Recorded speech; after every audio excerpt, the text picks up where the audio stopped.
Friends and comrades, it's a very great honor for me indeed to be the first speaker in the series devoted to the memory of Comrade Yechury.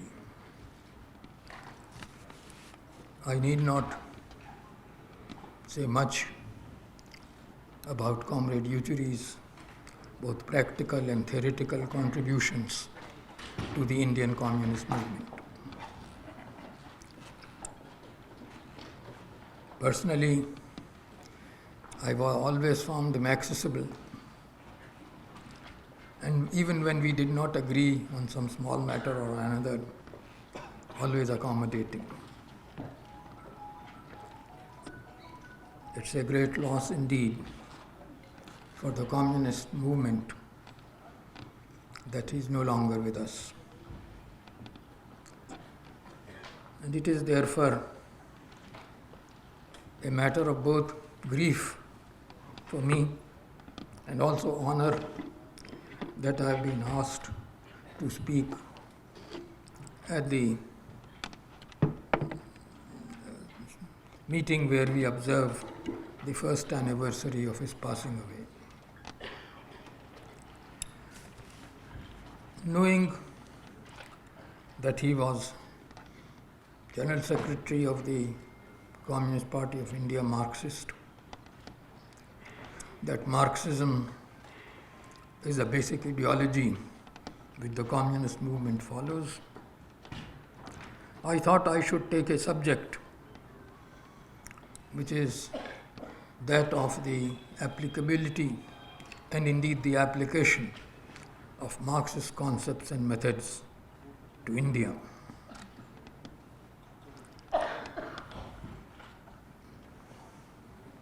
It is true that Indian criticism and opposition to British rule precedes the communist critique of British rule in India, because already from 1880s, Dadabhai Naoroji and his colleagues were sharply criticizing the way India was being exploited by British imperialism. And while today one is devoting oneself to the Marxist critique of British imperialism in India, it is also proper to pay respectful tributes to our own national figures, preeminently Dadabhai Naoroji, R.C. Dutt and Gadgil, but particularly Dadabhai Naoroji and R.C. Dutt, who described in detail how British colonialism was exploiting in India. And while they used polite words, their critiques stand valid today as they were at that time.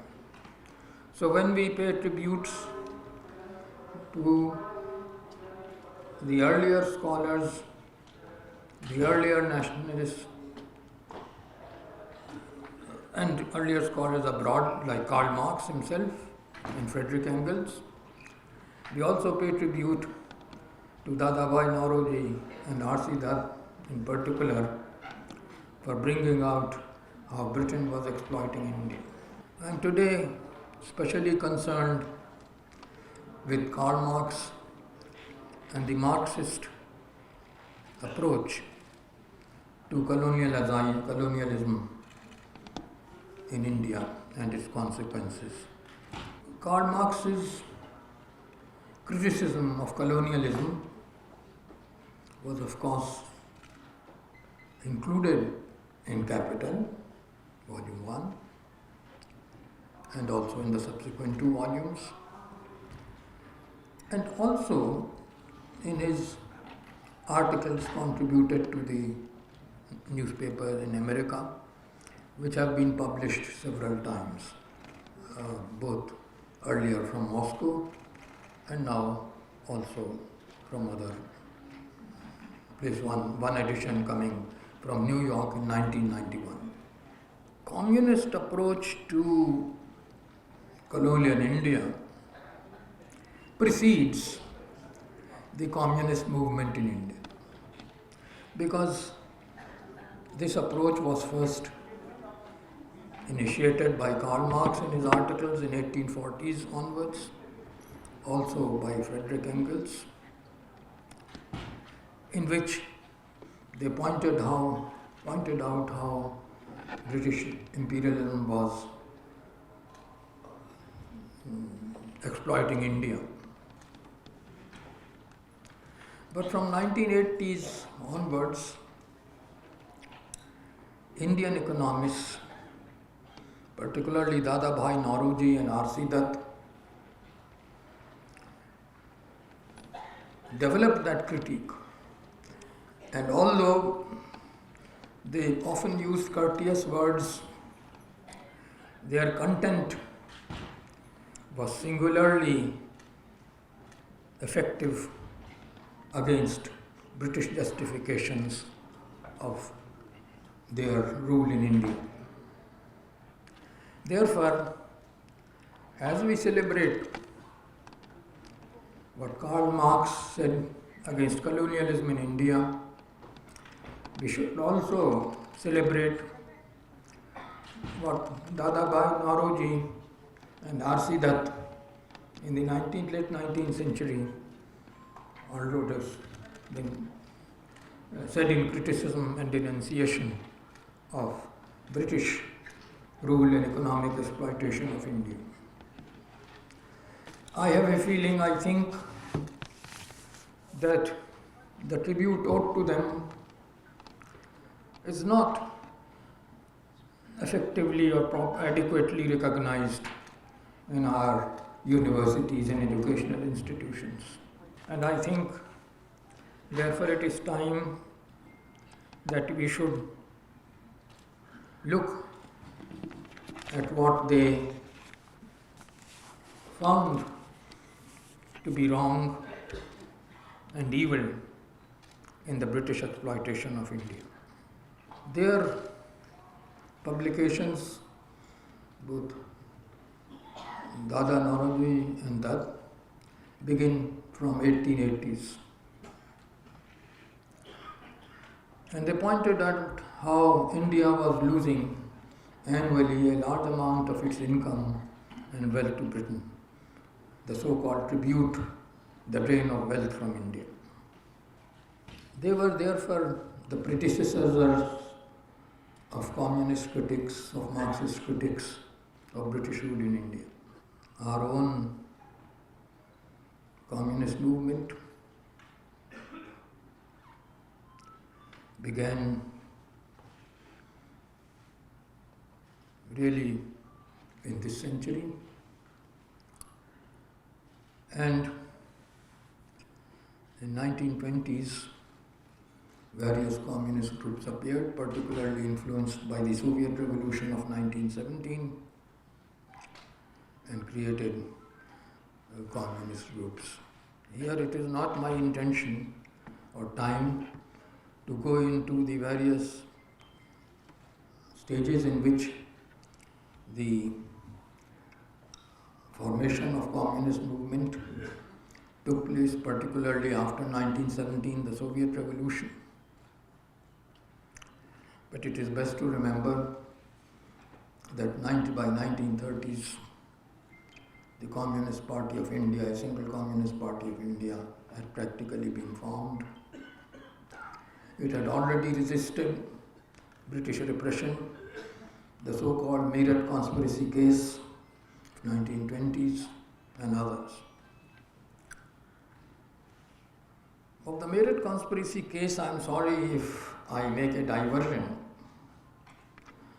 because of a kind of piece of information which has not been seen in print, because it came from one of the judges. My father, Professor Muhammad Habib, told me that in 1930s he went to see one of the judges, Shah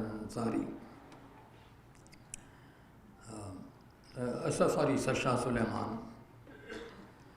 And Sulaiman complained that he was not being able to sleep.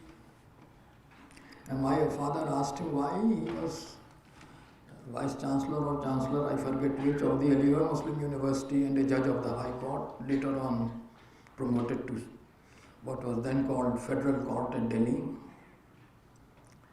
And he told him that this because of these blessed communists. When the trial took place,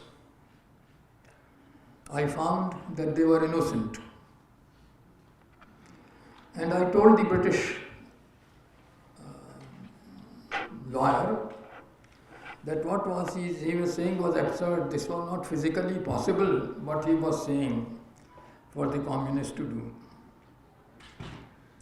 He was then, Sulaiman said, was called by the English Chief Justice. And he said that, do you know, Sulaiman, your name is being set for the Federal Court, to which he was appointed later. And if you mess up this communist case, you know what would happen.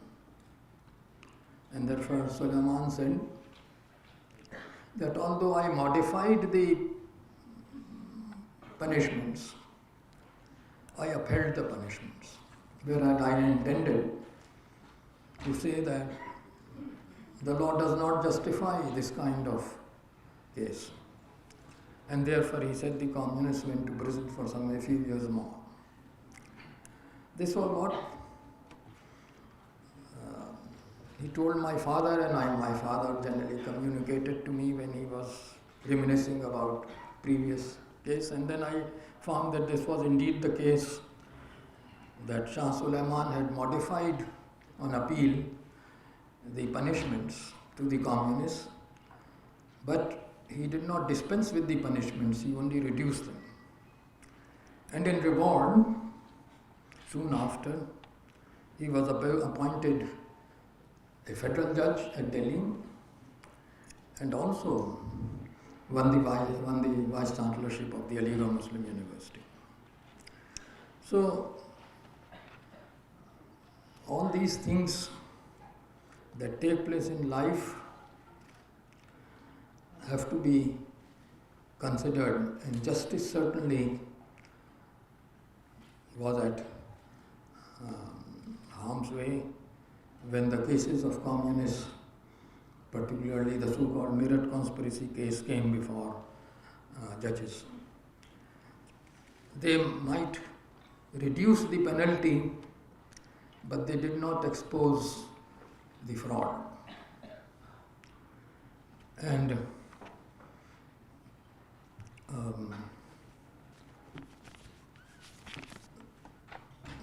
today, I think whenever we observe or think about the past of the communist movement, let us also think of our predecessors who suffered for us during 20s and 30s and 40s. That is why I am bringing your attention particularly to the so-called Meerut trials which took place in 1920s of communist leaders.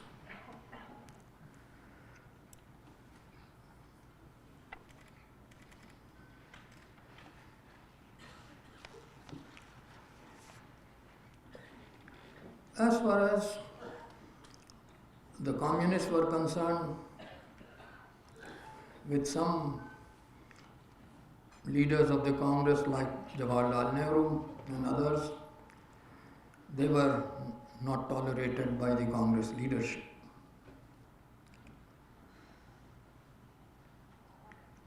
again and again within the Congress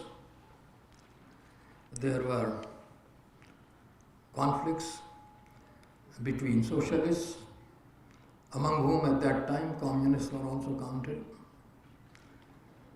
Our differences with the so-called socialists came later.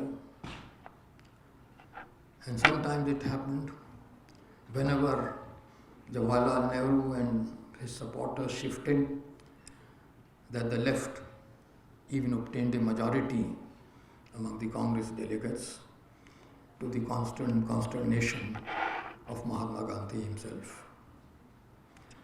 Well, these are things which relate to some other aspect of history into which I am not going, but we should remember that by 1930s the communists were a fairly important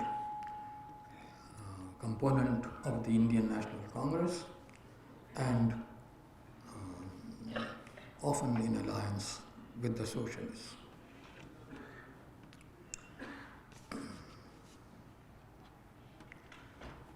After 1930s, however, there was a singular problem posed by the communal division. I think the time has come when even that particular period, roughly from 1930s to 1947-48, should be freely discussed within the communist movement. Our difficulty, of course, was that the Congress and Muslim League were pulling in different directions. The Congress for immediate freedom, which communists shared naturally, and Muslim League for communal division, which fitted ill with communist ideology. How can communists be divided according to whether they were Hindus and Muslims? But there, our leaders took a decision which had consequences. And frankly, I think that we are now at a reasonable distance from 1930s and 40s. It is the time to take a position on that particular problem. Those of you, and I think there would be many, who have read R.P. Dutt's India Today. And there's a whole chapter on India in India Today, because this was written in 1945 or so, in which R.P. Dutt, the major communist spokesman of the time, both in England and India, laid out a case why India should not be divided on communal lines. It's one of the most effective chapters of his book on India. Either our readers did not read R.P. Dutt carefully enough, or there were other reasons why the Communist Party at that time decided to treat Congress and the League, Muslim League, in the same way. Of course, with the Congress we had differences now on the question of war, where after the German invasion of Russia, our position was that war effort should be supported, whereas the Congress had still a large amount of hesitation on that point. This is not the place to go into a discussion of that, but it is important to realize that after 1941-42, our position with regard to the war was very different from that of the Indian National Congress.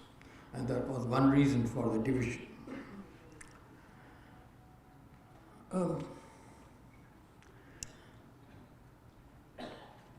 the decisions that we took under that division, in which we equated the Congress with the Muslim League, is, I think, one which all fair historians should now freely discuss.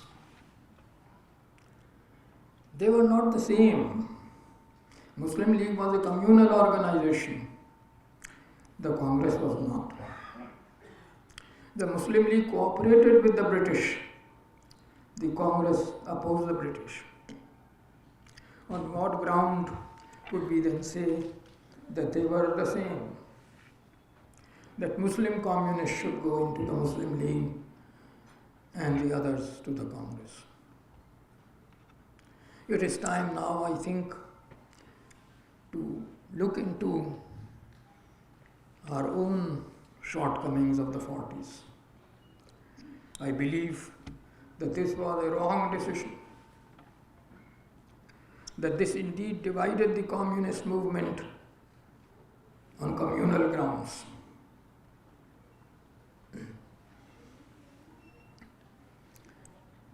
I'm afraid my memory is very bad. I forget names. But in 1960s, a very important politician of Pakistan came to our house. He had been my father's student, and my father had been a supporter of the Congress and the Communist Party, a peculiar position which he held with aplomb, because both the Congress and Communists were at some time, in 40s in particular, at each other's throats. But he, by making donations to them both, he kept them satisfied. Anyway, this chap came in about, I think it's 1960s, I forget his name. He was Secretary Muslim League. And he began to blame the Communist Party for his discomfiture. He said, I was all right. I was like any communist leader you have here. I did not go to mosque for prayers and all that. And yet the Communist Party sent me to the Muslim League. And because as a communist I had learned to work well, they elected me Secretary of the Muslim League in UP. And when the partition came back, I didn't want to go to Pakistan, but the party said that you must organize the party in Pakistan. So I went there, and there's no party in the name West Pakistan he was talking of, and I am totally lost. And for some reason he blamed the present communists, including me and my father. My father was not a communist, but a donor to the Communist Party. And he said that because you did not fight against the Muslim League properly, then I have been lost to the communist movement, and I have been lost actually to any serious cause, because I have no interest left in Pakistan. In any case, the communal problem was a particularly difficult one for the Communist Party, but its decision that Muslim communists should go to the Muslim League and Hindu communists to the Congress, I think, was a very bad decision. And I think we should freely discuss these matters of the past, because they have always shadows in the present. We should recognize that to put Congress and Muslim League at one level was not only a mistake, but a grievous one. There was a communal party and there is a national party. Congress at least had a socialist program at that time. They called it socialist, we might not call it socialist, but that was for public welfare. Muslim League had no such program. How could you then ask Muslim communists to go to the Muslim League? And therefore, as I was saying, a student of my father's, whose name I have unfortunately forgotten because now I have become very old, and he came to our house in 1960s, complaining that the Communist Party was responsible for his discomfiture. He said, I did not want to go to the Muslim League, but Comrade P.C. Joshi called me and said, since you are a Muslim and we have very few Muslims and we want to have a voice in the Muslim League, you should go there. And because Communist Party had trained me well, I soon became Secretary UP Muslim League. And then Pakistan and a High Court, the Supreme Court judge in Pakistan. And he blamed all this for his departure from Marxism. He blamed all this on Comrade P.C. Joshi and his policy of appeasement of the Muslim League. I think it is time, of course, when we are discussing the history of the Communist Party, to freely consider whether this decision of 30s and 40s of equating Congress with the Muslim League and in effect treating Congress as a Hindu organization, because once you say that Muslim communists go to the Muslim League, then you are treating Congress as a Hindu organization. This was an enormous error. I think there should be free consideration of how these things occurred in the history of our party.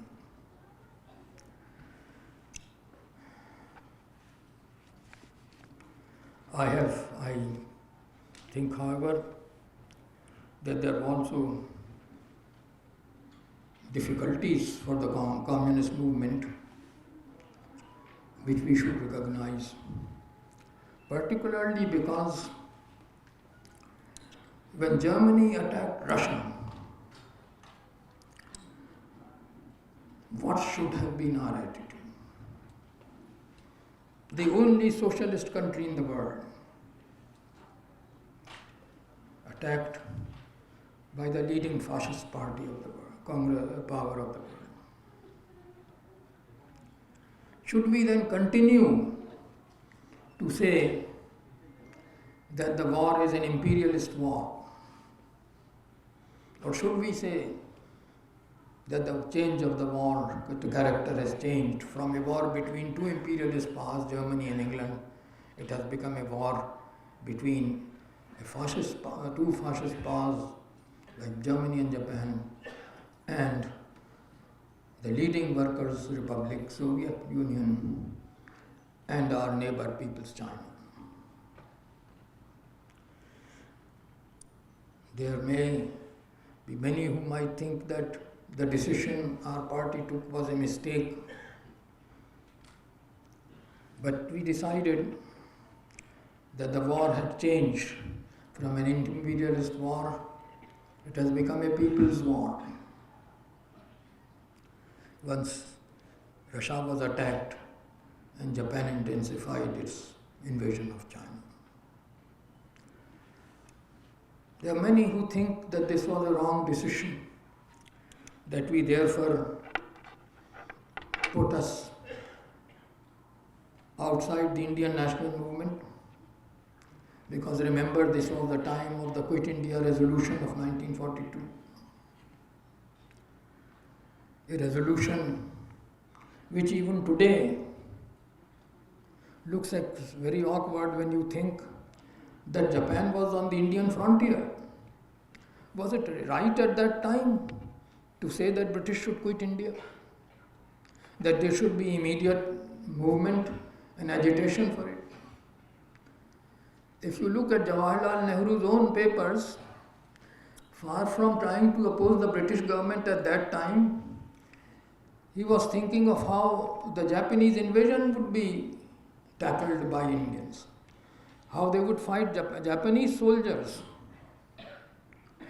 Japan was the enemy in his mind. But for some reason, when the actual Congress passed the resolution, Nehru also concurred. And I think it is proper for our part today to question the wisdom of the Bombay resolution of the Congress of 1942, which actually initiated the so-called Quit India movement at a time when the Japanese were on our borders. And you know what was the Indian people's response? The police terror was there.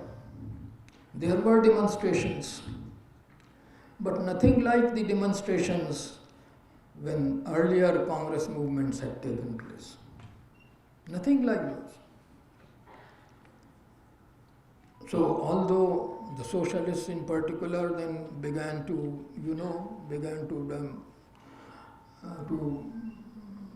use bombs and so on, even in the Aligarh railway station, 2 people were killed by a socialist bomb. Not policemen, nothing but ordinary people on the platform. And these things occurred because of the Quit India resolution. I think we were right to say that Quit India resolution was mistimed, that it should not have been raised at that time, that the enemy, Japanese and German fascism, should have been identified as the main enemy, the British to be tackled later. I think this is what we should say today. And this is what the Communist Party then said.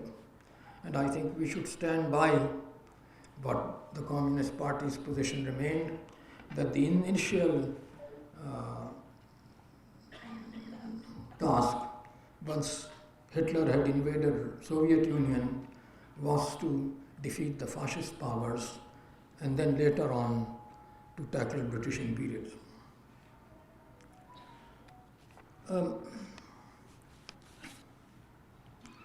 I think one further matter which needs our attention is that Indian freedom movement should not be regarded as purely Indian. That we had friends in Britain. That the British Labour Party had said, even during war, that if it came to power after the war, it would free India. There had been, as you know, British communists who went to prison in India in 1920s and early 1930s. And I was and my wife were present at the funeral of one such British MP, whose daughter, to our surprise, didn't know that her father had been in an Indian jail for supporting the Congress movement. When we told her this, she was greatly surprised because, you know, it is one of the customs of the British that they don't boast. So the father had never boasted about his imprisonment in India to his own daughter. When we told her about it, she was very gratified. But by that time, her father had been buried. Unfortunately, I've forgotten the name of the Labour MP. We still remember there was such a time that in his funeral, because he had gone to prison in the Meerut conspiracy case, the British High Commission, because of Mrs. Pandit, I think, sent a very large flag to his funeral, and the flag said, "Gratitude of India." Now, clearly, the Indian national movement had its friends abroad, and today also we should honor them. As I've said, 3 British MPs went to prison in India for their support of the Indian national movement.